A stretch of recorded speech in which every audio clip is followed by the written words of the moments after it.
सोनिया जी के लाल और लालू के लाल सड़क पे निकले थे तो किस वोटर की बात वो कर रहे थे? वो बांग्लादेशी जो बिहार में नकली आई कार्ड बनवा के घूम रहे हैं उन्हीं के अधिकार की बात ये कर रहे थे ना। इन्होंने बिहार में एक अपमान यात्रा निकाली इन दोनों युवराजों ने मिलकर के। भ्रष्टाचार के दोनों युवराज दोनों जेल और बेल के बीच में अटके हुए हैं। इनकी यात्रा में कौन शामिल हुए? इनकी यात्रा में शामिल हुए स्टालिन, एक ऐसा व्यक्ति जिसके राज में बिहारी मजदूर की हत्या कर दी गई सिर्फ इसलिए कि वो गरीब मजदूर बिहार का था। तेलंगाना के मुख्यमंत्री रेवंत रेड्डी सरेआम माइक लगा करके जिस आदमी ने बिहारियों को गाली दी वो इनकी यात्रा में शामिल हुआ। जो स्वर्गवासी हो चुकी हैं उनकी इज्जत नहीं कर सकते हैं, और इनका तो ट्रैक रिकॉर्ड रहा है ना, इन लोगों के राज का ट्रैक रिकॉर्ड रहा है। उस अपराधी ने ये नहीं पहचाना कि लालू के लाल है तो इन्हीं का किडनैपिंग मत हो जाए और बाद में इन्हीं को निगोशिएट करना पड़ता। नमस्कार, हेडलाइंस बिहार देख रहे हैं। मेरा नाम है उत्तम कुमार। देखिए, वोटर अधिकार यात्रा जो है अब समाप्त हो चुका है। ऐसे में आज जो है बिहार विधानसभा के नेता प्रतिपक्ष तेजस्वी यादव जो है अपने आवास पर विधायकों के साथ बैठक करेंगे। बातचीत करने के लिए हमारे साथ बीजेपी के प्रवक्ता और कद्दावर नेता कुंतल कृष्णा जी हैं, इनसे बातचीत करेंगे। क्या कुछ कहिएगा, आज बड़ी बैठक होने वाली है। उत्तम भाई, सबसे पहले तो आप मुझे ये बताएं कि ये सोनिया जी के लाल और लालू के लाल सड़क पे निकले थे तो किस वोटर की बात वो कर रहे थे? वो बांग्लादेशी जो बिहार में नकली आई कार्ड बनवा के घूम रहे हैं उन्हीं के अधिकार की बात ये कर रहे थे ना। और इन्होंने पूरी यात्रा में किया क्या?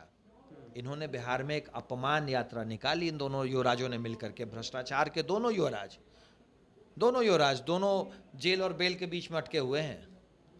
इन दोनों ने बिहार में अपमान यात्रा निकाली। इनकी यात्रा में कौन शामिल हुए? इनकी यात्रा में शामिल हुए स्टालिन, एक ऐसा व्यक्ति जिसके राज में बिहारी मजदूर की हत्या कर दी गई सिर्फ इसलिए कि वो गरीब मजदूर बिहार का था।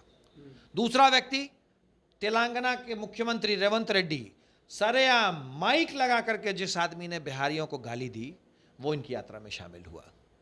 और इस देश के प्रधानमंत्री की बुजुर्ग स्वर्गवासी माता जी जो अब हमारे बीच में नहीं है, उस महिला के विषय में भद्दी भद्दी गालियां दिलवाई इन्होंने अपने मन से।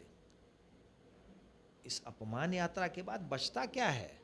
तेजस्वी जो बैठक कर रहे हैं वो इस बात के असेसमेंट के लिए कर रहे हैं कि दहाई तक उनकी पार्टी इस चुनाव में पहुंच पाएगी या नहीं। बिहार में जनता के बीच में रोष है इस बात का। भाई, एक बुजुर्ग महिला के विषय में गालियां जो हमारे बीच में नहीं है। प्रधानमंत्री, अगर किसी आम व्यक्ति की भी स्वर्गवासी माता जी के विषय में ऐसी बात कही जाएगी तो बुरा लगेगा, गुस्सा आएगा। इस देश के प्रधानमंत्री की माता जी जो अब आज हमारे बीच में हैं भी नहीं, उनके विषय में गाली आपके मन से एक शब्द भी माफी का नहीं निकला इन लोगों की जबान से, एक शब्द नहीं। इसका मतलब मौन स्वीकृतिम लक्षणम। क्या लगता है इसका प्रभाव पड़ेगा विधानसभा चुनाव पर? भाई, प्रभाव तो पड़ ही रहा है। पूरे बिहार में इस बात की चर्चा है और लोग नाराज हैं। सुबह सुबह अचानक तेजस्वी यादव जो 12 बजे जगने वाले इंसान थे, रात भर नींद क्यों नहीं आई? रात भर नींद क्यों नहीं आई? हर गली मोहल्ला कस्बा हर जगह यही चर्चा है कि ये लोग आएंगे तो फिर से महिलाओं के साथ वही होगा। जो लोग जो स्वर्गवासी हो चुकी हैं उनकी इज्जत नहीं कर सकते हैं, और इनका तो ट्रैक रिकॉर्ड रहा है ना, इन लोगों के राज का ट्रैक रिकॉर्ड रहा है। शिल्पी जैन कांड, विश्वास कांड, ऐसे पता नहीं कितने कांड हो गए। अपहरण, बलात्कार, ये सब तो इनके राज में बाकायदा उद्योग का दर्जा था ना। सुपारी किलिंग, हत्याएं बाकायदा उद्योग का दर्जा था इनके माँ बाप के राज में। तो बिहार के लोगों के लिए विकल्प बहुत स्पष्ट है। एक तरफ तो एक सरकार है, भाजपा और नीतीश कुमार की सरकार है, जिसकी सरकार में बिहार में शांति है, सुशासन है, आपकी जिंदगी की सुरक्षा की गारंटी है, विकास की बात है, उद्योग धंधे आ रहे हैं। और दूसरी तरफ आपके पास विकल्प है लालू के लाल और सोनिया के लाल की सरकार, जिसमें आपका ट्रैक रिकॉर्ड है, अपहरण, बलात्कार, हत्या, यही उद्योग रहेगा। आपकी गाड़ी आपके साथ उठ जाएगी और उसके बाद मुख्यमंत्री के कार्यालय में बैठ करके आपसे निगोशिएशन होगा। किस वक्त कौन सड़क पे मार दिया जाए किसी को नहीं पता है। किस वक्त किसकी बेटी किसकी बहन घर से गायब हो जाए किसी को नहीं पता है। अच्छा, एक वीडियो भी सामने आया था जिसमें देर रात मेरीन ड्राइव पर तेजस्वी यादव दिखाई पड़ते हैं मस्ती करते हुए। इस पर क्या कुछ कहिएगा? नहीं, हमारी सरकार है इसलिए वो खुद भी रात को निकल पा रहे हैं। हमारी बनाया हुआ मरीन ड्राइव, हमारी सरकार का सुशासन, हमारा दिया हुआ कॉन्फिडेंस की रात के 12 बजे भी बिहार में कोई भी व्यक्ति सुरक्षित है, इसलिए वो खुद कर पा रहे हैं। अपनी सरकार में पूछिए ना, उनके माँ बाप की सरकार थी तो रात को निकलते थे, डरे रहते थे कि कहीं उस अपराधी ने ये नहीं पहचाना कि लालू के लाल हैं तो इन्हीं का किडनैपिंग मत हो जाए, अब बाद में इन्हीं को निगोशिएट करना पड़ता। भाई पूछ लें कि आप लोग भी तो 15 साल रहे थे, उस समय तो और यंग बच्चे हुआ करते थे। 15 रात के 12 बजे की कोई तस्वीर है सड़क पे नाचते हुए पटना में, मस्ती करते हुए पटना में? आज कर रहे हैं ना। हमारा दिया हुआ कॉन्फिडेंस है वो, बिहार में हर नागरिक सुरक्षित है। किसी भी वक्त आठों पहर सुरक्षा की गारंटी हमारी है, भाजपा और नीतीश की गारंटी है ये। आप लोग पे भी आरोप लगते रहते हैं सोनिया गांधी को लेकर कि आप लोग भी कई तरह का सब जो है प्रयोग करते थे कि 50 करोड़ की गर्लफ्रेंड, जर्सी गाय, इस तरह का भी आप लोग पे आरोप लगता है। अच्छा मुझे आप एक बात बताएं,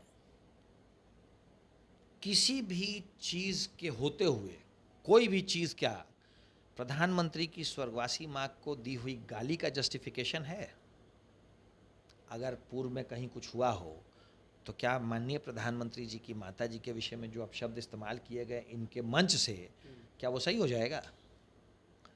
जस्टिफाइड इसी चीज़ का जस्टिफिकेशन देने की कोशिश कर रहे हैं क्या वो? एक राजनीतिक मंच था, उस मंच से, और वो मंच किसका था? वो मंच था तेजस्वी और राहुल का। उस मंच से इस देश के प्रधानमंत्री की स्वर्गवासी माता जी के विषय में जो बात कहा गया, उसका जस्टिफिकेशन क्या कुछ भी हो सकता है? और दूसरी बात, एक शब्द माफी का इनके किसी की जबान से नहीं निकला, एक शब्द। हमारे वेदों में पुरानी कहावत है, पुरानी युक्ति है, मौन स्वीकृतिम लक्षणम, मौन स्वीकृति का लक्षण है। इनकी मौन सहमति से ही इनके कार्यकर्ता ये सारा काम कर रहे हैं। पहले भी इनकी स्वीकृति, इनकी सहमति होती थी बिहार में अपराधियों के लिए, बलात्कारियों के लिए। आज भी इनकी सहमति और स्वीकृति है बिहार में उन लोगों के लिए जो माँ बहनों की इज्जत तार तार करना चाहते हैं। तो घटना के बाद आप ही लोग पे आरोप लगा दिया कि आप ही लोग का कार्यकर्ता था। भाई अब इस पागलपन की कोई हद तो है नहीं। झूठ, अब घृणित व्यक्ति कोई मानसिक रूप से इतना गिर जाए, उसका क्या किया जाए? तो लोग तो ये भी कह रहे थे कि वोटर अधिकार यात्रा के बाद आप लोग सहम गए, डर गए। चलिए चुनाव नज़दीक हैं, पता चल जाएगा। लेकिन हमारे साथ बीजेपी के प्रवक्ता और कद्दावर नेता कुंदन कृष्णा जी थे। कई मुद्दों पर बातचीत हुई है। तमाम जो बातचीत है आप इस वीडियो में देख पाएंगे। बने रहिए आप हमारे साथ। धन्यवाद।